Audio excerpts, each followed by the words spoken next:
قرآن کیا کہہ رہا ہے؟ قرآن ہمیں جنت کی خوشخبریاں سنا رہا ہے اور ہمیں جہنم کی آگ سے ڈرا رہا ہے۔ یہ جو میں نے سورہ الحاقہ کی آیات پڑھی ہیں، ان میں بھی قرآن یہ بیان کر رہا ہے کہ جس کو اعمال نامہ دائیں ہاتھ میں دیا جائے گا، رائٹ ہینڈ میں دیا جائے گا، وہ عیش والی زندگی میں ہوگا۔ وَأَمَّا مَنْ أُوتِيَ كِتَابَهُ بِشِمَالِهِ، جس کو لیفٹ ہینڈ میں اعمال نامہ دیا گیا، فَيَقُولُ يَا لَيْتَنِي لَمْ أُوتَ كِتَابِيَهْ، وہ کہے گا ہائے کاش میرا اعمال نامہ مجھے نہ ملتا۔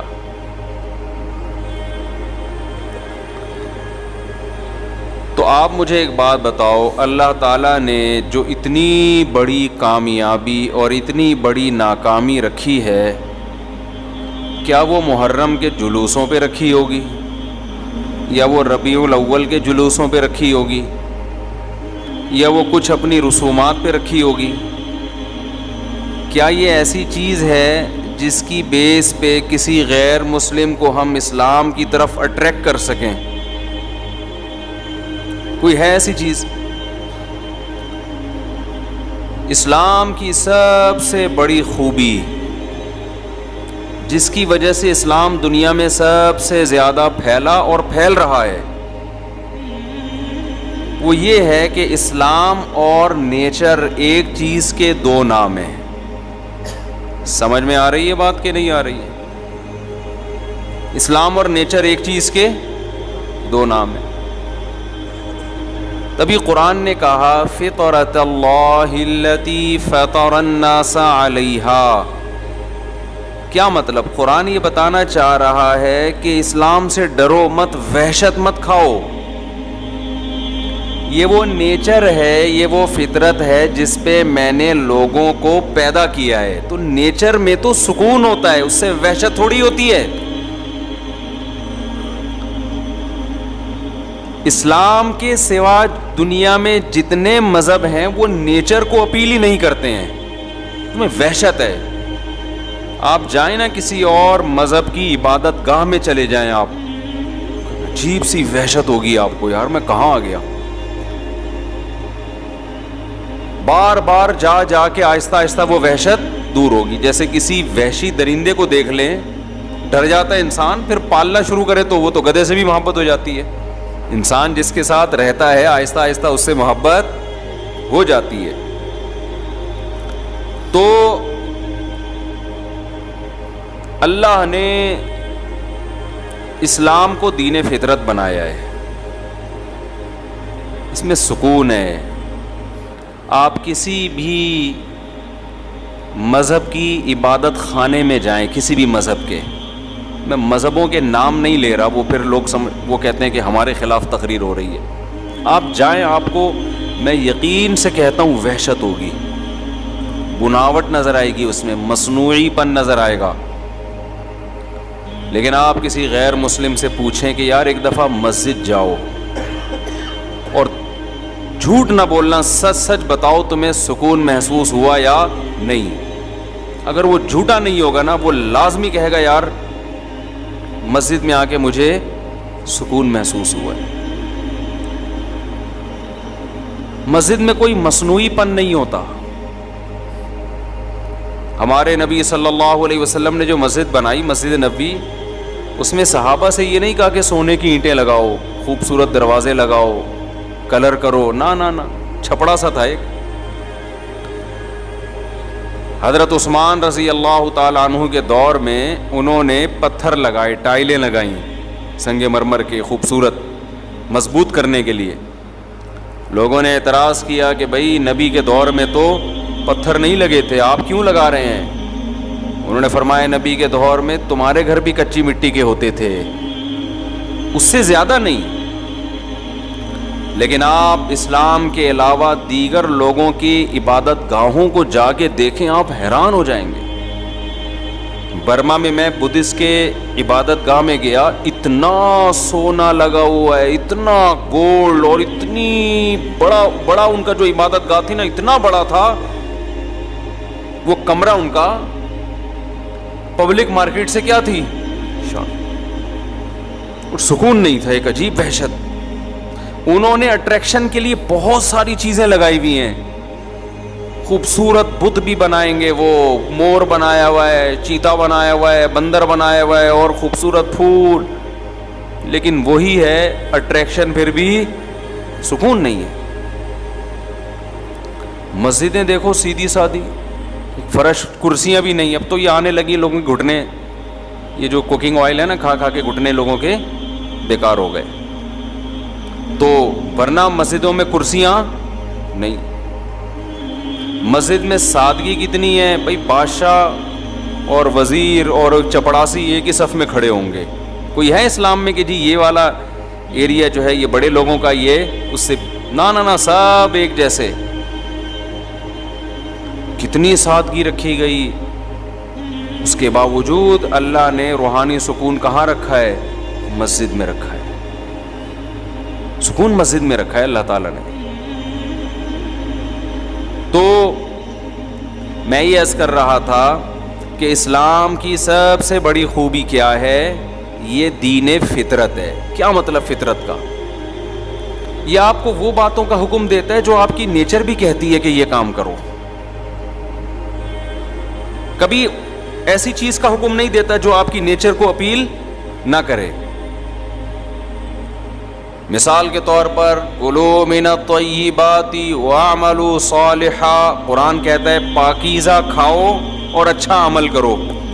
کھاؤ بھی کیا, پاکیزہ. اسلام میں کوئی ایسی چیز کھانے کی اجازت ہے جسے کھاتے ہوئے آدمی کو الٹی, کوئی دوسرا مذہب والا دیکھے تو کہ کیا کھا رہے ہو تم, ہیں کوئی ہے ایسی چیز؟ دوسرے مذہب میں بہت سی ایسی چیزیں ہیں, وہ کھا رہے ہو, آپ ان کو دیکھ لیں تو آپ کو کیا آ جائے گی, الٹی آ جائے گی. اور یہ آپ کے نیک ہونے کی علامت ہوگی, کہ آپ کو شریف ہونے کی علامت ہوگی. شراب دیکھ لو نا, شراب جس نے کبھی نہ پی ہو, اور شرابی کے منہ کو دیکھا کرو آپ کبھی, کیس آنکھوں کو دیکھا کرو, اس کی آنکھوں میں رونق ہوتی ہے, شرابی کی چمک ہوتی ہے, ایک نور ہوتا ہے. کہ آپ کے چہرے کے, بھائی شرابی ہے ماشاءاللہ یار, چہرے پہ ایسا نور برس رہا ہے آپ کے, کبھی دیکھا آپ نے؟ لیکن بزرگوں کے چہرے پہ نور دیکھا ہے آپ نے کبھی؟ بولتے کیوں نہیں, بڑی رونق ہوتی ہے. حالانکہ نہ وہ بیوٹی پارلر سے تیار ہو کے آئے ہوئے ہوتے ہیں. ہم تو ہر طبقے کے ساتھ بیٹھے ہیں, میں دنیا داروں کے ساتھ بھی رہا ہوں, علماء کے ساتھ بھی رہا ہوں. میں قسم اٹھا کے اگر یہ بات کہوں نا کہ غلط نہیں ہے, تو میں نے چہرے پہ رونق صرف اہل اللہ کے بزرگوں کے دیکھی ہے. اس کے علاوہ چہرے کی رونق مارکیٹ سے کیا ہے, شارٹ. کتنا ہی ڈینٹنگ پینٹنگ کا کام کروا لو, کم وقت اچھے ہی نہیں لگتے. پروفیسروں کو بھی دیکھا ہے ہم نے, لیکچرار کو بھی دیکھا ہے, جن سے ہم نے پڑھتے رہے ہیں, حالانکہ ٹیچر تھے ہمارے, ٹیچر کا شریعت میں احترام ہے, لیکن چہرے پہ رونق نہیں ہے, سکون ہی نہیں نظر آتا چہرے پہ. اہل اللہ کے ساتھ بیٹھو, بزرگوں کے ساتھ, اتنی بڑی بڑی داڑیاں ہوتی ہیں ان کی. اب داڑھی اور یہ فشر جو ہے نا, جو بھی ہم فی الحال فشر فرض کر لیتے ہیں, پھر بعد میں اس کو رٹا لگا کے یاد کروں گا. فشر, فیشل, سوری شر تو رے آ گیا آخر میں, فیشل. داڑھی اور فیشل ایک دوسرے کے بالکل اگینسٹ ہے نا.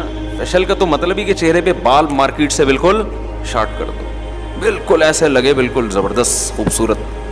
اور داڑھی اس کے بالکل کیا ہے, اگینسٹ ہے. چہرے پہ بال, ببر شیر کی طرح چہرہ بنا لیا آپ نے. لیکن ہم نے دیکھا ہے کہ یار جو تقوی والے علماء ہیں, ہر ایک کی بات نہیں کرنا میں, جو پرہیزگار ہیں, مولویوں میں تو ہر طرح کے لوگ ہوتے ہیں, 1 نمبر بھی ہوتے ہیں, 2 نمبر بھی ہوتے ہیں, جو واقعی اللہ والے ہیں ان کی آنکھوں میں الگ سے ایک روب ہوتا ہے, ان کے چہرے پہ الگ سے ایک وقار ہوتا ہے. ہمارے شیخ حضرت مفتی رشید احمد صاحب رحمہ اللہ تعالی, جب ہم نے فرسٹ ٹائم ان کو دیکھا نا, ہم ان کو بہت دیر تک دیکھتے ہی رہے کہ یار کیا اللہ نے ان کو خوبصورتی دی ہے. حالانکہ ان کی ایج اس وقت تھی 75 سال یا 70 سال ہوگی. 70 سال میں تو ویسے بھی بندہ اچھا نہیں لگ رہا ہوتا, نہیں بوڑھا ہو چکا ہوتا ہے وہ. ہم کہے یار ان کے چہرے پہ رونق دیکھو, اور ایسا وقار,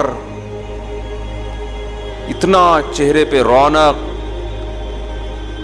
آ کے بیٹھتے تھے, آدھا گھنٹہ بیٹھے رہتے تھے, بعض دفعہ آدھے گھنٹے میں کوئی بات بھی نہیں کرتے تھے, چپ خاموش محفل, کوئی شور شرابہ نہیں. آئے بیٹھے, دیکھا, نظر ڈالی, جو شاگرد بیٹھے ہیں نا ان پہ نظر ڈالی اس طرح سے, بڑے تھوڑا سا مسکرائے, اور دیکھ کے کوئی نیا بندہ آیا ہے تو اس سے سلام دعا کر لی, خیریت سے ہیں, بس پھر اپنے کام میں لگ گئے. وہ آدھے گھنٹے میں یار ایسا سکون ملتا تھا, نہ کوئی بات ہو رہی ہے, نہ کوئی شور شرابہ ہو رہا ہے, نہ کوئی میوزیکل شو ہو رہا ہے, نہ کوئی پینے پلانے کی محفل ہو رہی ہے. لوگ کہتے ہیں اس کے بغیر انسان خوشی نہیں رہ سکتا. آج کل یہی ہے نا یار, کوئی میوزک ہو, کچھ انٹرٹینمنٹ ہو, کچھ پیلے پلانے کا موقع ہو, کوئی لڑکیاں وڑکیوں کے جھمیلے ہوں, اس کے بغیر لوگ کہتے ہیں ہمیں سکون نہیں ملتا. تو ہم نے تو یار ایسی محفلوں میں سکون دیکھا. ہم تو مس گیدرنگ والی شادیوں میں بچپن میں گئے ہیں, لیکن پھر ہم نے توبہ کر لی, چھوڑ دیا. ہم نے وہ ماحول بھی دیکھا ہے, زیادہ آگے کا ماحول نہیں دیکھا, وہ نائٹ کلبوں والا اللہ نے بچایا ہوا ہے. ٹھیک ہے نا, کہیں آپ سمجھے پتہ نہیں صاحب کیا کچھ کر کے بیٹھے ہوئے ہیں, تو اس سے آگے نہیں گئے, بس اسی سے پہلے ہی ٹن لے کے آ گئے, اللہ نے بچا لیا. لیکن حقیقت یہ ہے کہ ایسا سکون حضرت کی محفل میں, ایسا سکون, بس صفائی بہت تھی. حضرت کے وائٹ کپڑے, اس میں ایک مکھی کے بیٹ کا بھی نشان نہیں ہوتا تھا, بے انتہا صفائی پسند تھے. آئے بیٹھے, تھوڑی دیر کوئی نصیحت کی, دو باتیں کی, دو بول بولے اور چلے گئے آدھے گھنٹے. ایک دفعہ میرے والد صاحب آئے مجھ سے ملنے کے لیے ہمارے مدرسے میں, تو ایک چبوترا سا بنا ہوا تھا حضرت کے دفتر کے باہر, وہاں بیٹھ گئے. تھوڑی دیر والد صاحب نے کہا, بیٹھنے کے بعد کہتے ہیں مجھے ایسا سکون مل رہا ہے یہاں پہ, حالانکہ خاموشی ہے. وہ کہتے ہیں نا پن سائلنٹ, کیا کہتے ہیں اس کو, پن ڈراپ سائلنٹ, یعنی پن کے گرنے کی بھی آواز نہ آئے. ایسی خاموشی, سب اپنے اپنے کاموں میں لگے ہوئے ہیں. تو میرے والد صاحب کہتے ہیں, ہم چونکہ سہارنپور کے ہیں نا, مظاہر علوم حضرت شیخ الحدیث مولانا زکریا رحمۃ اللہ علیہ کا جو مدرسہ تھا وہ ہمارے گھر کے قریب تھا, دادا کے گھر کے. تو میرے والد صاحب کہتے ہیں آج مجھے وہ سکون ملا ہے جو مظاہر علوم میں ملا کرتا تھا. وہاں بڑے بڑے اکابر تھے, بزرگ تھے, مولانا زکریا رحمۃ اللہ علیہ جیسے بزرگ تھے وہاں پہ. کہہ رہے بالکل وہ سکون مجھے آج محسوس ہو رہا ہے جو مجھے وہاں. حالانکہ کتنا فاصلہ سہارنپور اور کراچی میں, یہ ناظم آباد کے بیچوں بیچ وہ مظاہر علوم, لیکن سکون کی کیفیت کہتے ہیں دونوں جگہ کیسی ہے, سیم. کیوں؟ ماحول دونوں جگہ سیم ہے, بندے دونوں جگہ ایک ہی جیسے ہیں. سمجھ میں آ رہی ہے بات کہ نہیں آ رہی ہے؟ تو خیر کہاں سے کہاں بات چلی گئی. میں اصل بات جو آپ کے سامنے عرض کر رہا تھا وہ یہ کہ اسلام دین فطرت ہے. آپ فطرت پہ مرد کو کہتا ہے داڑھی رکھو, اس لیے کہ نیچر ہے یہ. عورت کو کیا کہتا ہے, عورت والی صورت اختیار کرے. اگر اسلام الٹی بات کا حکم دیتا تو ٹینشن ہو جاتی نا. کیا خیال ہے؟ مردوں کو حکم دیا جاتا ہے چوڑیاں پہنے, سینڈل پہنے اور وغیرہ وغیرہ, اور خواتین کو اس کے برعکس حکم دیا جاتا تو الٹا کام ہو جاتا. لیکن ہو رہا ہے یہ دنیا میں. اب ہمارے ہاں آؤ, بندے کا پتہ چلتا ہے بندہ ہے, بیوی کا پتہ چلتا ہے عورت. عورت پوری عورت نظر آئے گی, اس میں اٹریکشن عورت ہونے کی وجہ سے. آدمی پورا لگے گا کیا ہے, مرد کا بچہ ہے, آدمی ہے. عورت اس پہ مرتے ہی اس کے مرد ہونے کی وجہ سے, مرتی اس وجہ سے ہے. آواز سے پتہ چلے گا, اس کی داڑھی سے پتہ چلے گا, اس کی چال سے, اس کی گھن گرج سے, اس کے لباس سے. سب میں نہیں ہوتا, بہت سے غیر مسلم بڑے مرد نظر آتے ہیں, میں اس کی بات نہیں, لیکن یہ چیز ان میں آہستہ آہستہ پھیل رہی ہے. یہ بہت ہو رہا ہے. جنس تبدیل کروا لینا اپنی, یہ چیز تو ان میں کامن ہے. تو کیوں مذہب کو جب چھوڑ دیا نا, اسلام نے کیا کہا, نبی صلی اللہ علیہ وسلم نے فرمایا لعن اللہ المخنثین من النساء والمخنثۃ من الرجال, او کما قال صلی اللہ علیہ وسلم, کہ جو عورتیں مردوں جیسی مشابہت اختیار کرتی ہیں یا جو مرد خواتین جیسی مشابہت اختیار کرتے ہیں, دونوں پر اللہ کی لعنت. اب آپ کو پتا ہے دنیا میں جنس تبدیل کروا لینا یہ کچھ کامن سا مسئلہ بن چکا ہے. سعودی عرب میں الحمدللہ بڑا اچھا قانون پاس ہو گیا, وہاں ہمیں لوگوں نے بتایا کہ یہاں بھی یہ فیشن آ رہا تھا یورپ سے کہ لڑکیاں جو ہے وہ جینس کی پینٹیں پہن رہی ہیں، اور مردوں والے یعنی مردوں والے حلیے اختیار کر رہی ہیں، اور مرد جو ہے نا لیڈیز والے، یہ تو سب چیزیں امپورٹ ہو رہی ہیں نا. تو وہاں ایک اچھا لا پاس ہو گیا کہ جس نے بھی اس طرح کی حرکت کی نا اس 6 مہینے کی سزا ہے اس کو. جیسے قطر نے پابندی لگا دی نا، فٹ بال کا میچ ہوگا لیکن یہ کچھ چھچورا پن نہیں ہوگا اس میں، وہ یہ جو لیسبین ٹائپ کے عورتیں ہوتی ہیں یا جو اس طرح کا کوئی جو ہومو سیکچولیٹی کو فروغ دینے والی کوئی جو ان کے مخصوص قسم کے جھنڈے ہوتے ہیں، یہ کسی کو الاؤ نہیں ہے. تو خاندانی کام کیا قطر نے. خیر، تو میں آپ سے عرض کر رہا ہوں اسلام کی سب سے بڑی خوبی کیا ہے؟ یہ آپ کو کس پہ لے کے آتا ہے؟ آپ کی نیچر پہ لاتا ہے، اس سے آپ خوش رہتے ہیں. اور اسلام کے علاوہ جتنی دعوتیں جتنی تحریکیں وہ سب آپ کو نیچر سے ہٹا رہی ہیں. خوب اچھی طرح سمجھ لو، زنا انسان کی نیچر نہیں ہے. انسان کی نیچر فیملی میں رہنا ہے. یہ جو گرل فرینڈ بوائے فرینڈ کا دنیا میں، انڈیا میں پہلے نہیں تھا، اب انڈیا میں تو بہت عام ہو گیا girl friend boy friend. Indians یہ سمجھ رہے ہیں یہ ہماری عیاشی ہے. آپ کو پتہ نہیں ڈپریشن کے مریض بنو گے کچھ وقت کے بعد جا کے. کسی قوم کو ڈپریشن اور اسٹریس کا مریض بنانا ہو نا، خودکشیوں کو ریشو بڑھانا ہو، اس قوم میں نکاح کا سسٹم ختم کر کے گرل فرینڈ بوائے فرینڈ کا سسٹم لے آؤ. بلکہ نکاح کو ختم ہی نہ کرو، گرل فرینڈ بوائے فرینڈ کو پروموٹ کرو، نکاح خود بخود ختم ہو جائے گا. اور اس کے بعد انسان میں اور درندوں میں کوئی فرق نہیں رہے گا. یہ مزے 2 دن کے اچھے ہوتے ہیں، اس کے بعد ڈپریشن میں جاتا ہے آدمی.